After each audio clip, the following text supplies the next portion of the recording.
Chinese Communist Party is tracking people's faces. They'll classify people by level of suspicion, and they're specifically targeting foreigners.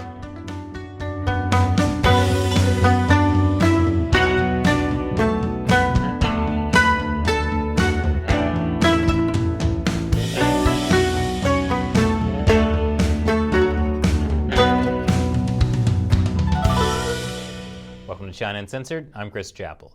And this episode is sponsored by Surfshark. You should be using a VPN, like Surfshark, to protect yourself whenever you go online. So, do you ever feel like we're living in the future? Well, China is, in the most horrifying dystopian way imaginable. They're building a surveillance system to monitor suspicious people.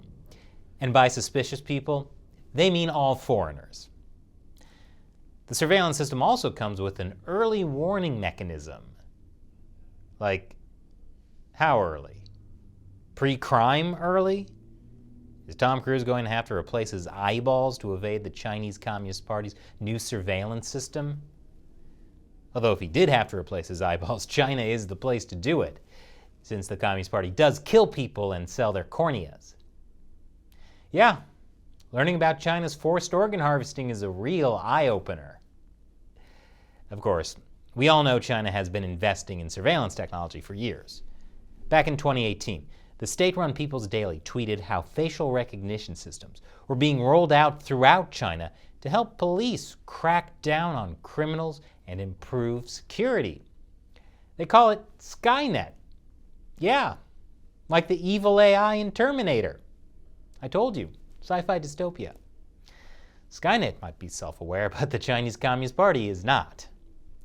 Anyway, they claim the facial recognition system can scan China's population of about 1.4 billion people in a second. Wait, what does that even mean? It means China is reversing the commonly held vision of technology as a great democratizer, bringing people more freedom and connecting them to the world. In China, it has brought control. Yeah, no kidding. But in communist China, everything is about control. When Chairman Mao was in power, they just did it in a low-tech way, like with neighborhood committees that watched your every move. Now, well, they still have neighborhood committees, but they also have surveillance cameras. Because unlike the nosy auntie down the street, surveillance cameras never sleep. And since the pandemic, Chinese authorities have even been putting surveillance cameras inside people's homes. Strong 1984 vibes. So for years, the Chinese regime has been using surveillance tech to control the population, calling it improved security, to make it sound more palatable. What do they do with this awesome amount of control? They shame their citizens for going outside while wearing pajamas.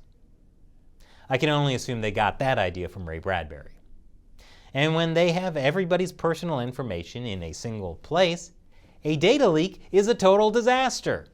Like when a facial recognition company accidentally exposed 6.8 million records of people's locations. But of course, a little mistake like that isn't going to stop the Chinese regime from reaching their goal of tracking their 1.4 billion population, and then some. I'll tell you more after the break. Welcome back. China has been building up its surveillance technology for years. They especially use this technology to monitor ethnic minorities, like the Uyghurs in the Xinjiang region. In fact, China developed a lot of this technology in Xinjiang. It's been called a frontline laboratory for surveillance. Monitoring Uyghurs was pretty much the marketing campaign for Hikvision, a Chinese company that specializes in security cameras. Hikvision, by the way, sells security cameras all over the world, including in the US.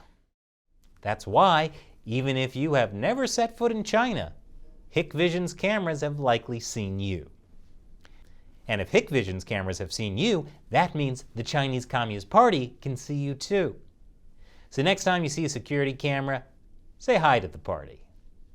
But the point is, the Chinese regime has long targeted specific groups for surveillance. But this latest development, where Chinese authorities are targeting journalists and foreign students, is new. This is happening in Henan province, which is here. It's one of China's largest provinces by population, with around 100 million people. According to a report by surveillance research firm IPVM, back in July, Henan province's public security department issued a bid for a new security surveillance system. The system will be operated by at least 2,000 officials and policemen, and specifies that journalists will be divided into 3 categories: red, yellow, green, in decreasing order of risk. The document specifically lists people that the system will focus on as people of concern or people of interest to the state. In other words, a person of interest? Like I said, sci-fi dystopia.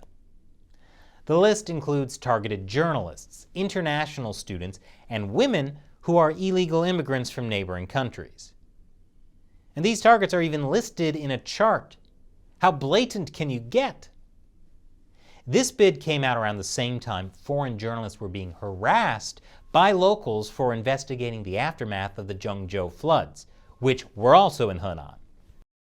We did an episode about that. The Chinese government always stokes paranoia in Chinese people against foreign journalists, especially since the beginning of the CCP virus. Blaming foreign forces, a proud communist tradition. Both Reuters and the surveillance research firm IPVM reached out to Chinese officials in Henan for more information on the bid.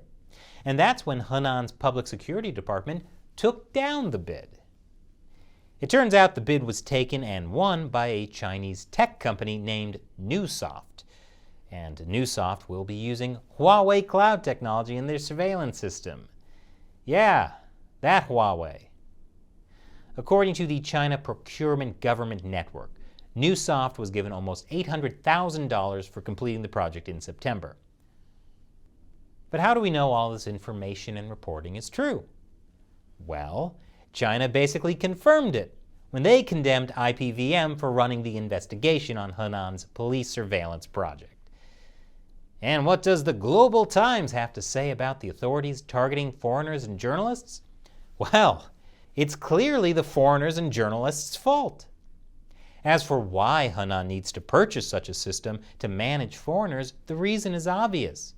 If you have a criminal record in your home country, you come to China to find opportunities and clear your record. So, all foreigners are criminals. But if you come to China disguised as a student or reporter to spy, subvert, and divide our countries, Hong Kong, Xinjiang, Tibet, and Taiwan, these anti-Chinese actions are asking for trouble. So, students and journalists are spies. Got it. And this episode has been sponsored by Surfshark. Because if you're tired of being under constant surveillance, at least you can hide your internet activity with a VPN like Surfshark. Surfshark has uncrackable encryption and the most secure VPN protocols. And with IP and DNS leak protection, neither the government nor your internet service provider can find where you're really connecting from. And Surfshark doesn't keep logs of what you do online. That's why using a VPN like Surfshark is a key part of protecting yourself whenever you go online. So use Surfshark. And another great feature is you can connect as many devices as you want with just one Surfshark account. So try it out now. Surfshark has a special holiday season deal that includes 83% off a 2-year plan plus 4 extra months for free. Go to surfshark.com/uncensored and use the code uncensored to get their deal that includes 4 extra months for free. Use the link in the description below. Once again, I'm Chris Chappell. Thanks for watching China Uncensored.